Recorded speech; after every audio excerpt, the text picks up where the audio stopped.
Hello folks. Dr. Mayoni here, and I'm going to be providing you with a video summary for this unit, and I'll probably do a few more of these over the course of the semester. So I want to first of all welcome you to the course. Great course. I really enjoyed teaching 5270. The theories and models of family therapy are extremely interesting, and there's a lot of material, but it's very thought-provoking and very much challenges how we view what we do as therapists. So, left over from Unit 1 are a couple things that I wanted to clarify. So, as marriage and family therapists, we are a very unique field in that we many ways are very challenging and different than traditional mental health, whether it's psychology, psychiatry, mental health counseling, social work, in that family therapy was founded on very different ideas, um, most notably systemic ideas, systems theory. Sometimes you hear the term cybernetics thrown around because that was a field of study in the early 50s that greatly influenced our field. Um, and so, what we do as family therapists is a very different way of conceptualizing human problems rather than seeing individuals as being pathological in some way, which is the medical model. And most health views that individuals have problems and they come to therapy to get help.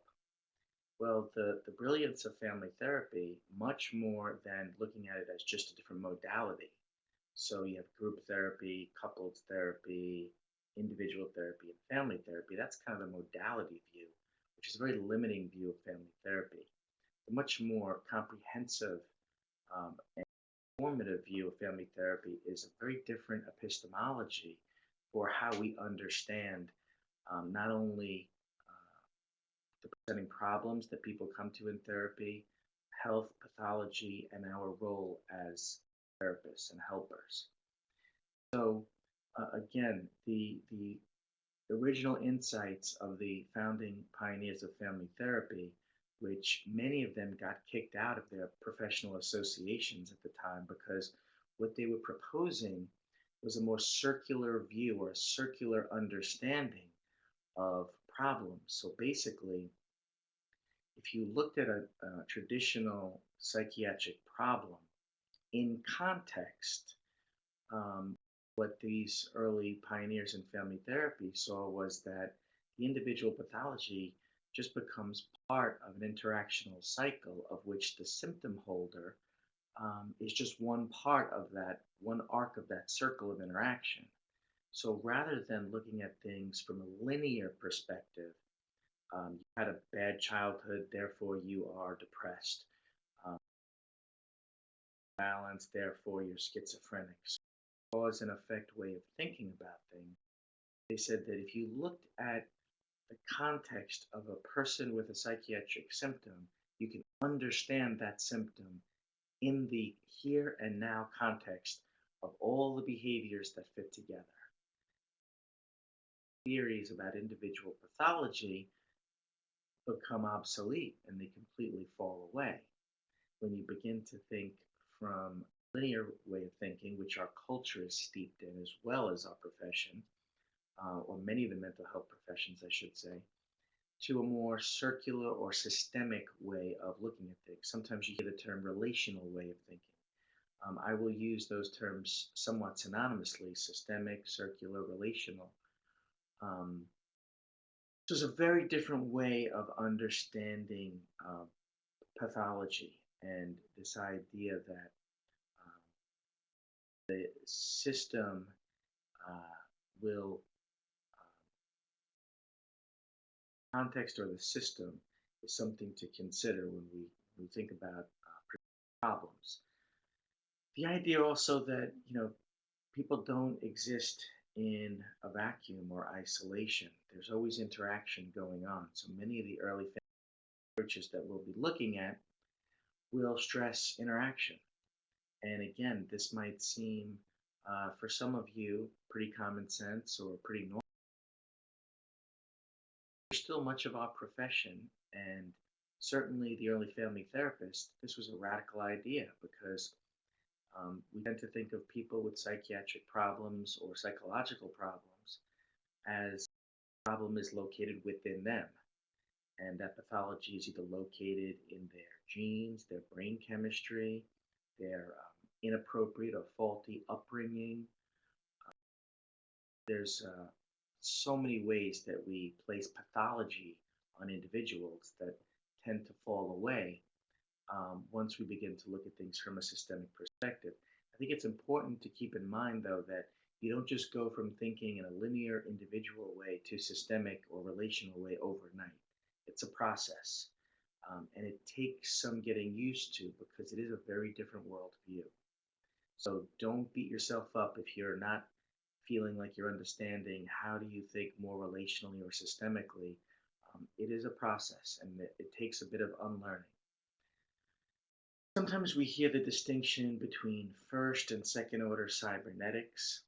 Um, Many of the earlier approaches to family therapy, from a theoretical perspective, were considered first order cybernetic approaches. Now, what does that mean?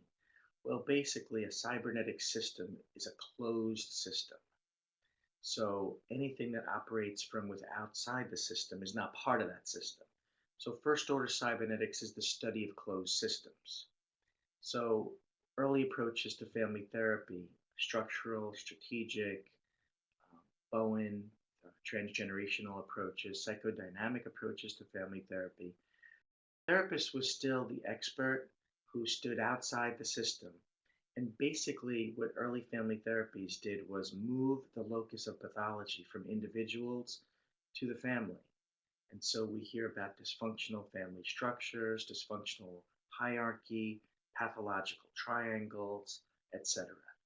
So we really just, it was a significant shift to move from individual to, um, in some ways, blaming the system, from blaming the individual or seeing the individual as pathological or lacking in some way to seeing the system as being pathological or deficit or lacking in some way.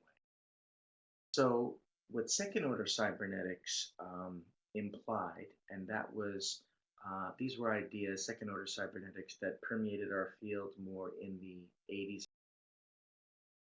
modern ideas. But basically, second order cybernetics said, well, what if we include the therapist and the larger or wider context into our conceptualizations? So then we're not pathologizing individuals, we're not pathologizing systems, but we're actually including ourselves and even the wider context, the cultural context, the larger society, etc. So when we widen out the lens, so to speak, see that not only does behavior make sense in context, but behaviors of families make sense in context as well. And so, from a second order cybernetic perspective, the therapist does not stand outside of the system to diagnose it in some way, but they actually consider themselves part of that system. And so, with that in view, what becomes important is therapist behavior. We realize that just how we ask questions, the statements we make, we are not discovering the problems that people bring in a prepackaged sort of way, and we open the box with them in the office to see what their problem is. That's more of a traditional way of looking at it. From a second order cybernetic perspective, we are actually participants in problem construction by virtue of the realization that how we ask questions, what we choose to focus on, the statements that we make all impact the therapeutic reality. And so, so this idea of second order cybernetics infuses or informs some of the other models of therapy that we'll be talking about. So again, you have this idea of the shift in pathology from individual to systems. And it was a radical notion. back in the 50s. And in many schools of thought in mental health, it's still a very radical notion. As I'm sure many of you, or if not most of you, are aware, our current system of diagnosis in mental health is all about individual pathology and all about individual dysfunction and disorder. So, in many ways, we have so much as family therapists to bring to the conversation in mental health because when you develop more of a systemic lens, a whole new world and reality opens up not only for you.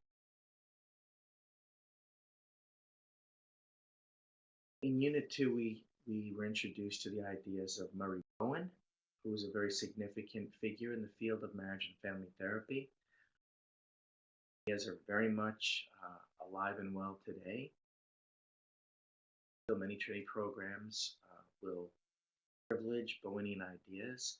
Some say that Bowen was a bridge between psychodynamic therapy of Freud and systems theory. Others would say that it's very clearly a break with Freudian ideas. But in Bowen, what we do have is, as I was saying earlier, that shift from the pathology being with individuals to the pathology being with families. So in Bowenian language, we hear about pathological triangles, an interaction between three people called a triangle that becomes pathological, where behavior of one person becomes symptomatic because they get involved in the conflict between the other two, for example. In Bowen, we hear about things like people suffer from a lack of differentiation. Anytime we look at a model of therapy that poses a lack of something or a dysfunction of something, whether it's in cognitive behavioral therapy, we talk about thoughts being dysfunctional, behaviors being dysfunctional. In Bowen, we talk about a lack of differentiation. Sometimes we hear about a lack of self esteem. Whenever we talk about a dysfunction or a lack of something, these are deficit models of therapy. These are pathological approaches. Um, this fits with our culture. This is a medical model, and much of mental health is still steeped in this world of pathology. Again, though, people like Bowen, early family therapist, is a radical notion to start to look at interaction and triangles and how people could be viewed in context of their family, such that the presenting problems were not necessarily the focus of a Bowen approach. More so than the presenting problem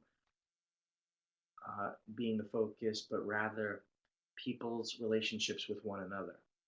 So, for example, if somebody had a symptom, a Bowenian therapist may coach them to approach their family of origin, mother, father, whoever, significant others, in ways that would help them to differentiate in what Bowen saw as more effective ways of differentiating. Basically, differentiating is how do you separate from your family of origin while maintaining what he would call a healthy connection.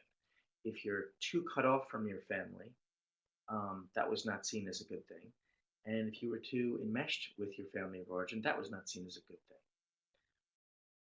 So the role of the therapist from a Bowenian or three generational or transgeneration approach is certainly a authority figure, in many ways an expert, and in many ways somebody who can coach you about how to go back and repair certain relationships or make certain present day statements in relationships with your family of origin, whether they are alive or not, or able to be connected with or not, in ways that you can become a more differentiated person. And according to Bowen, a more differentiated person is a more logical person, a more analytical person, whereas emotion was pathologized from this perspective.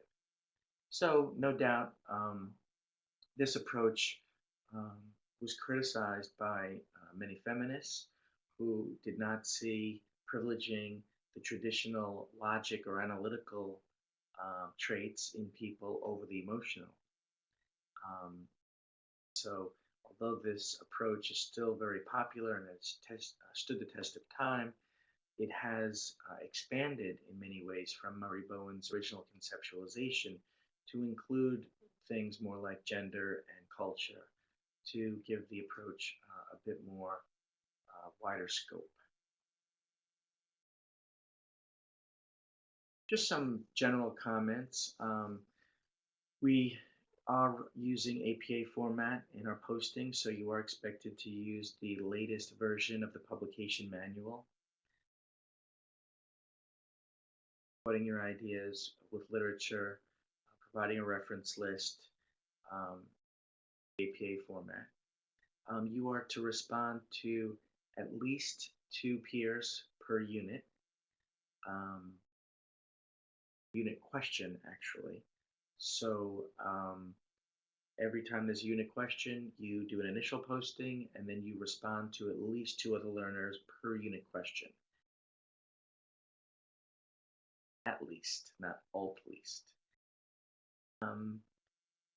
You are to substantiate in your initial postings with the literature, support your ideas, substantiate them through referencing either the required readings or whatever other readings that you may use, journal articles, other texts that you have. But it's important not to underuse the literature and not support your ideas, or to overuse the literature and have your voice become drowned out because you're overusing the literature. So I want to try to strike a balance there. Okay, so great. I'm glad if you're viewing this video. What would be good now is if you would to post a very brief response that you viewed the video summary for this unit, and maybe also list a takeaway or something that sparked something in you based on some of my discussion that you can include in your response as well. Fantastic.